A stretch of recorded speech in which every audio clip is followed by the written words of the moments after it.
Hi friends, welcome to Nipun Nagaraj, the voice of truth. మీరు ఈ channel ఇంకా సబ్స్క్రైబ్ చేసుకోకుంటే వెంటనే సబ్స్క్రైబ్ చేయండి ఫర్ ఇన్స్టెంట్ అప్డేట్స్. ఇక ఈరోజు మన టాపిక్ సిగ్గు శరం లేని సినిమా సెలబ్రిటీలు అని మండిపడుతున్నారు మన ట్రేడ్ పండితులు. మనకు తెలుసు కదా, సినిమా సెలబ్రిటీస్లో సగం మంది స్క్రాప్ గాల్లే ఉంటారని. ఇంటలెక్చువల్ ముసుగులో విషాన్ని చిమ్ముతూనే ఉంటారు. వాళ్ళలో సమంత కూడా ఒకటి. పైకి కరుణామయిలాగా కటింగ్ ఇస్తుంది, మీడియా కనబడగానే ఎక్కడ లేని సింపతిని తన ఫేస్లో చూపిస్తూ నెక్స్ట్ మదర్ తెరీసా నేనే అనే లెవెల్లో ఫోజ్ కొడుతూ ఉంటుంది. కానీ బేసిక్గా ఎజెండా బేస్డ్ సెలబ్రిటీస్ వీళ్ళందరూ.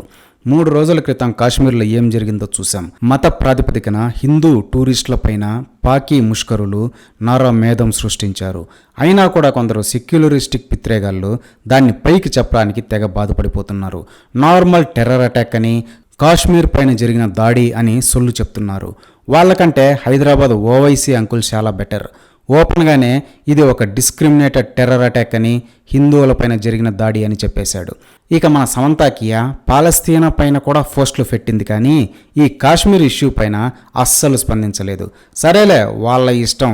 వాళ్లకు బ్రాండ్ ఎండోర్స్మెంట్స్ మీద ఉన్న శ్రద్ధ దేశం పైన ఎప్పుడు సచ్చింది అని అనుకోవచ్చు. అలాగని కామ్గా ఉండొచ్చు కదా, అదేం లేదు. మళ్ళీ పాకిస్తాన్ చర్యకు రియాక్షన్గా సింధు జలాల ఒప్పందాన్ని రద్దు చేసి వాటర్ని స్టాప్ చేసింది మోడీ గవర్నమెంట్. అందుకని మన సమంత కియాకి ఎక్కడ లేని బాధ కలిగి అర్జెంటుగా కరుణామయి అయిపోయి ఒక కవిత్వం పెట్టింది. నదులు నీళ్లు తాగవు, చెట్లు పనులు తినవు, ఇక సూర్యుడు పూలు అన్నీ తమ కోసం కాదు పరుల కోసం. నేచర్ అందరిది. సమస్య ఏదైనా మనం అందరికీ ఒకరికొకరు సహాయం చేసుకొని తీరాల్సిందే. వాళ్ళ సంతోషంలోనే మన సంతోషం ఎతుక్కోవాలి. అప్పుడే లైఫ్ హ్యాపీస్గా ఉంటుంది, అప్పుడే అందరం బాగుంటాం. ఇట్లు కేఏ పాల్ అని ఉన్న ఒక పోస్ట్ని పెట్టి తన ఇంటెలెక్చువాలిటీ ముసుగులో తన స్టూపిడిటీని బయట పెట్టేసుకుంది సమంత కియా. ఇలాంటివి చూస్తే వీళ్ళనా మనం స్టార్స్ని చేసింది అని మన మొహం మీద మనమే ఉమ్మేసుకోవాలనిపిస్తుంది అని బాధపడిపోతున్నారు సినిమా మేధావులు సైతం. ఇక ఇంకో పక్క ఫ్యాన్ ఇండియా ప్రభాస్ ఇప్పటి వరకు ఈ ఇష్యూ పైన ఒక్క పోస్ట్ కూడా పెట్టలేదు సరికదా.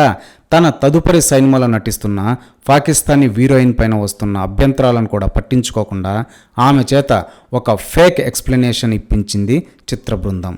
నేను అసలు పాకిస్తానీనే కాదు, నేను ఒక ఇండియన్ని అనేది ఆమె పెట్టిన ఆ ఫేక్ పోస్ట్ సారాంశం. కానీ గతంలో ఆమె స్వయంగా పెట్టిన ఇలాంటి అనేక పోస్టులకు ఎవరు సమాధానం చెప్తారో మరి. దానికన్నా ఫ్యాన్ ఇండియా ప్రభాస్ స్పందించి హీరోయిన్ని తొలగిస్తున్నాం అని చెప్పుంటే మర్యాద కాపాడుకునేవాడు ఉండేవాడు. అలా కాకుండా ఇలా ఫేక్ ఎక్స్ప్లెనేషన్ ఇప్పించి ఇంకా చీప్ అయ్యాడు ఆడియన్స్ దృష్టిలో అని ఆగ్రహిస్తున్నారు మన ట్రేడ్ పండితులు సైతం. ఇదే ఫ్రెండ్స్ ఈరోజు టాపిక్. ఇలాంటి లేటెస్ట్ అండ్ ఇంట్రెస్టింగ్ టాపిక్స్ కోసం please subscribe to Nipun Nagaraj, the voice of truth, and please like, share and comment this video with your valuable opinions. See you again.